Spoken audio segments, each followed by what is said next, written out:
family, it's Nikki with California Homeschool Mom. I just finished doing one of the homeschool mom tags, so I just changed my shirt and I'm like, well, it's nice outside, I might as well do another video. So this is going to be short and sweet, and I'm probably lying because it might not be. So let's get to it. Reference books. Do you have them in your homeschool? Do you feel they're necessary for your homeschool? If so, what do you have? So I love reference books because both my parents worked for the government while I was growing up, and I'm so calling you out, Mom. My mama always took the government reference books home. She always took the dictionaries and the thesaurus. So we had several kinds of dictionaries, several kinds of thesauruses or thesaurusi, whatever. For all you Latin families who are studying Latin, you know, I've been wanting to teach my kids Latin for about 4 years, and I know it's in, this is the big aside, it's in the classical well-trained mind to do Latin, and I have the books that they recommend. I don't know how to fit the time in. Like, I'm struggling to get my favorite subject, one of my favorite subjects, geography, I'm struggling to get that taught, let alone Latin. But we'll find a way. Anyway, back on point. So I love reference books. That's how I was able to, not bragging, get a perfect score on my verbal SATs in the 7th grade.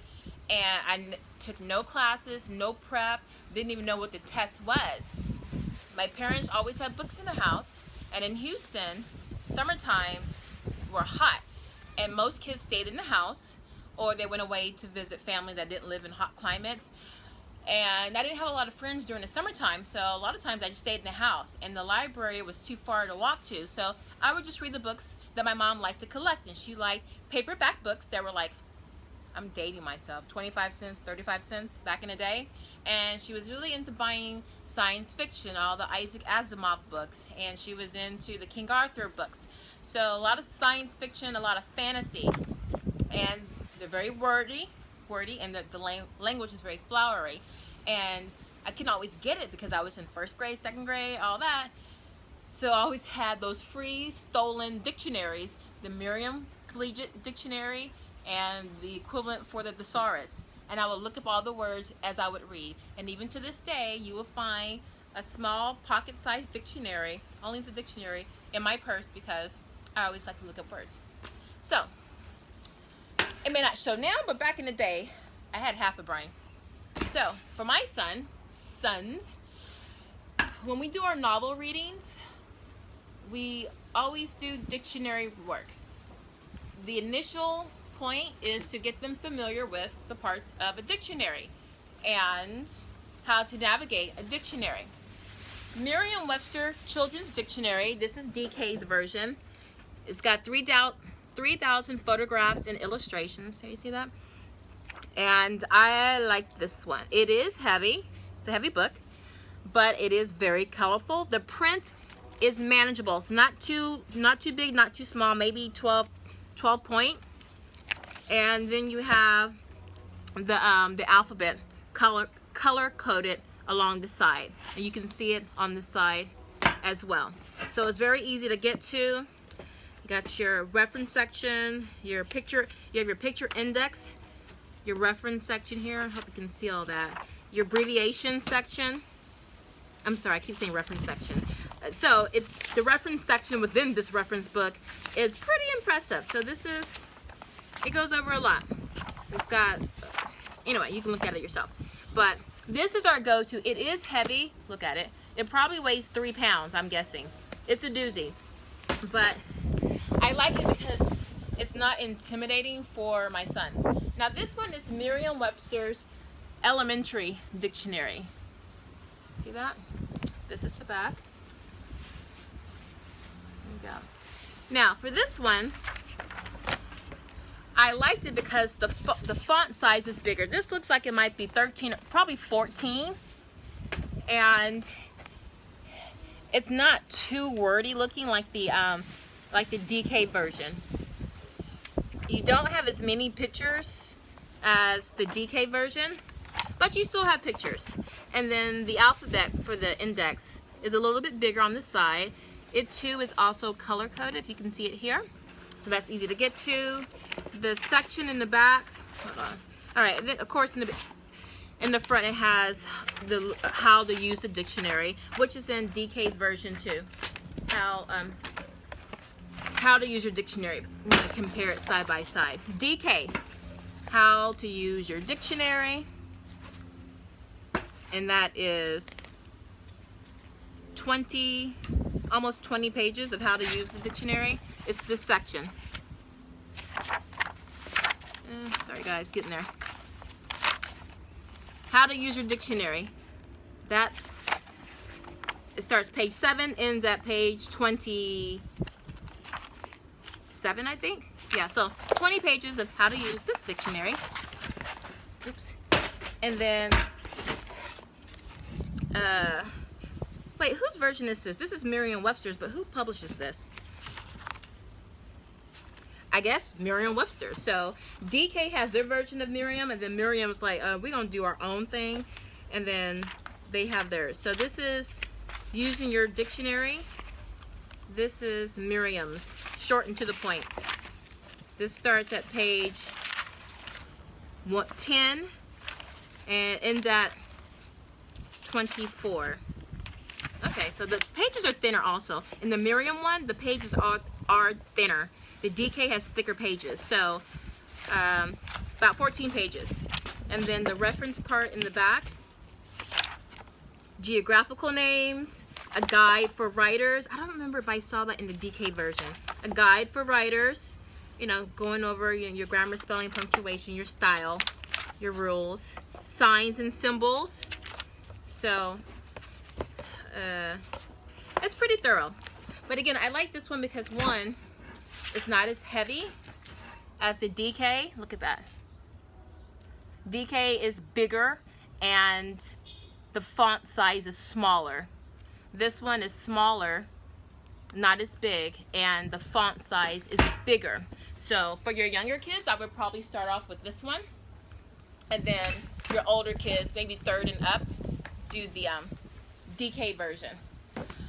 Also, encyclopedias. You know, gone are the days where you would have your, I forget the publishers of the encyclopedias that used to be sold to your door. And then you would have the bookcase with all your encyclopedia. So, however you say it. This one, I got this as a recommendation on the Well-Trained Mind forum.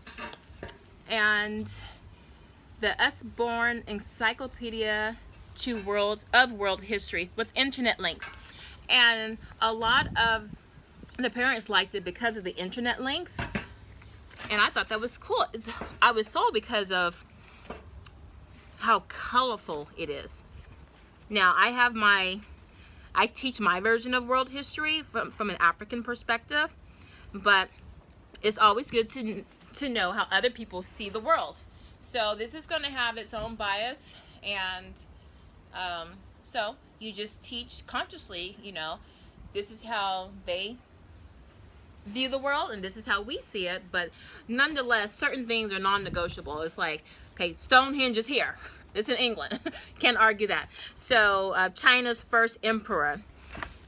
So it kind of, it crams in a lot for world history. It crams in a lot for a small book. Like, it's 400 pages. I'm sorry.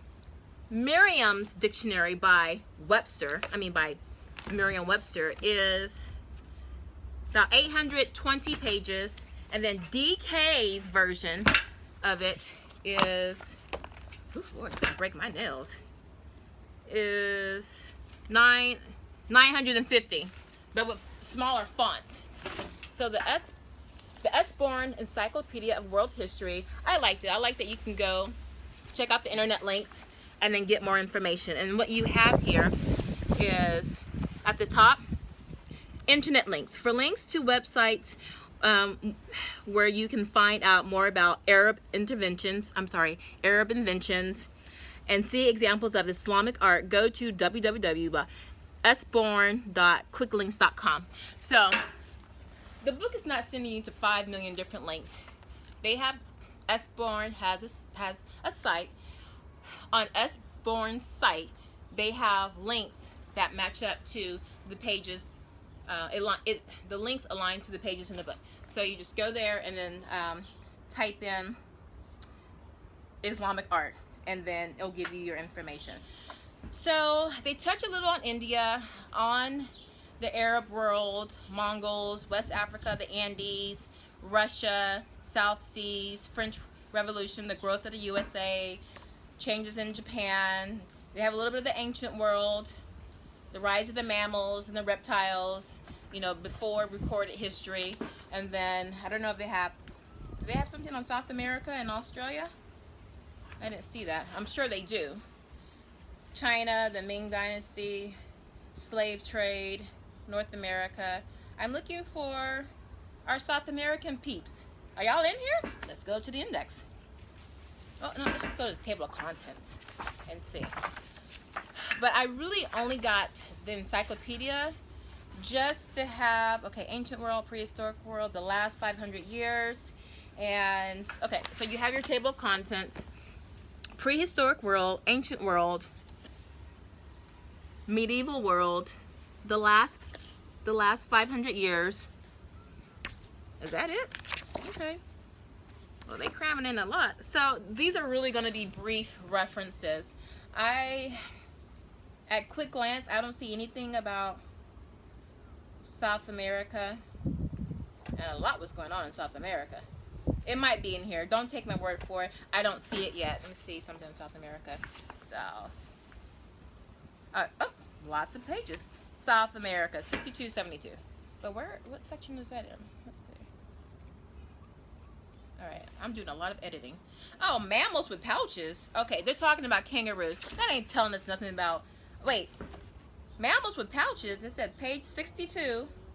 Oh, Australia. But I looked up South America. What does that have to do with South America?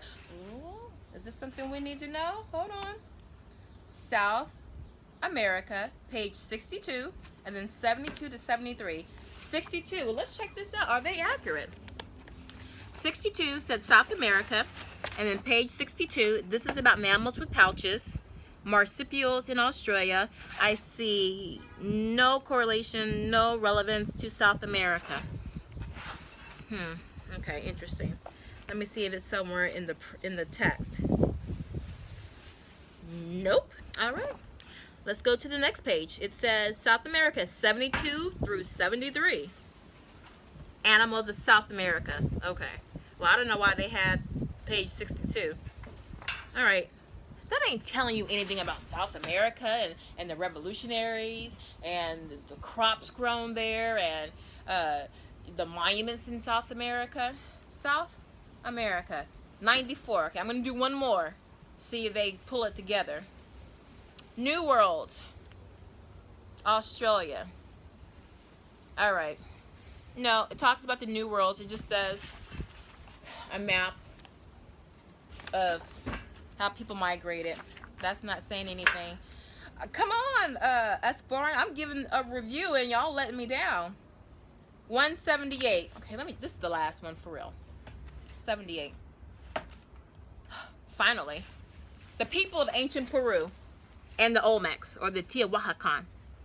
All right, so they got something here, but well, dang, it took me like 4 different pages to find something. All right, so it's still decent, y'all, but I'm a little disappointed in that. I got this for the links and everything. Haven't really used it, so and I love Usborne, so it'll be useful in some kind of way. Okay, and then finally, atlases, world and the U.S., because we live in the U.S. and the U.S. is part of the world. Both by National Geographic, because why not? I mean, National Geographic. So, the Student World Atlas, your fact-filled reference for school and home. Okay, 4th edition. And I'll just go through this quickly so this video is not too long. So, very colorful. North America, world cities. It's your basic atlas, guys. It's not going to be as detailed because it's probably, you know, elementary and just getting you used to finding your way around an atlas. But there you go. I do like that. So when we do our daily geography even more, you know, that helps. Remind me to tell you something about the dictionary. You can't do that. Forget it. Okay, and then the U.S. Atlas. These are the World Atlas. The one I have is a hard copy. It's hardcover, cloth, and then I have paperback. This is the big paperback, and this is the U.S. Atlas. This one is very useful actually, and it divides the country into regions. So you have Northeast, the Western states, the Southeast, all that fun stuff. So that's good. All right, the U.S. Atlas is what, 175 pages. World Atlas,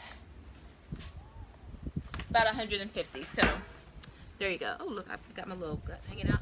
So real quickly before I end this, okay, so to start with the dictionary work, I would probably start with this one. We do novel unit studies, and with the teacher whose work I buy from on TPT, she does a lot of dictionary work, which is what I do. And when I found that she incorporates that in her lesson plans, I loved it. So 6 to 8 vocabulary words per chapter. And so my son would have to look up the words in the book, write the definitions, and then use those words in a sentence. So, oh, was that a bug? We're having some kind of invasion of ants. You know, the ants with the wings, the flying ants, and they're not queen ants. And just ate one. Protein, I guess.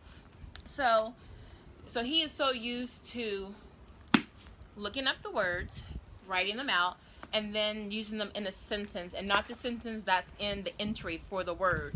So, because he used to try to be slick and just try to copy the sentence, and it looked like he copied it because it wasn't like a real complete sentence or whatever. So that's my video on the reference books that we use in this class, in our homeschool. I do have, those are the basics, meaning those are the ones we use almost every day. I do have more specific ones. I'll save that for another video because these are, oh wait, that's my hair. I do have 2 reference books on Black history, and I have reference books on poetry. I have science reference books, but those books we don't use every day. These are our bread and butter books, except for the Usborne Encyclopedia. But the 2 dictionaries and the atlases are our bread and butter. So I hope that was helpful for you, and sorry for the long-windedness. And until then, this is Nikki with California Homeschool Mom. I'm trying to remember to look at the doggone lens, guys.